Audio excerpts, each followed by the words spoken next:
பேரவைத் தலைவர்களே, எதிர்க்கட்சி தலைவர் அவர்கள் யார் கொண்டு வந்த காரணத்தான் இவர் சிக்கல் என்று சொல்லுகிறார். சரி, அந்த சிக்கலை சரி செய்வதற்கு உங்களுக்கு ஒரு நல்ல வாய்ப்பு இப்பொழுது கிடைத்திருக்கிறது. நாங்கள் செய்தது தவறு இல்லையோ, நான் அந்த வாதத்திற்கு போகல, அந்த வாதத்திற்கு வரல.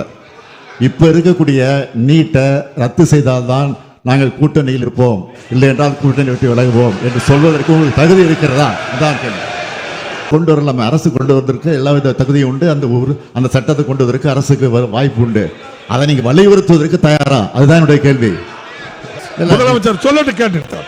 மாண்புமிகு பேரவைத் தலைவர்களே, வாக்குறுதி கொடுத்தது உண்மைதான், அதில் நாங்கள் எந்த விதமான மறுப்பு சொல்லல. ஆனால் நாங்கள் எங்களுடைய கூட்டணி ஆட்சி அங்கு அமைந்திருந்தால் நிச்சயமாக தொடர்ந்து வருவோம். இப்போது நீங்கள் கூட்டணி அமைத்திருக்கிறீர்களே,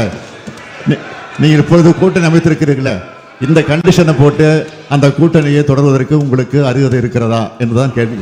ஏமாற்று ஆட்சிக்கு வரல, நாங்களும் ஏமாற்று ஆட்சிக்கு வரல. 2 மாதத்திற்கு முன்னாடி பாஜக என்ற கூட்டணியில் நாங்கள் இருக்க மாட்டோம்.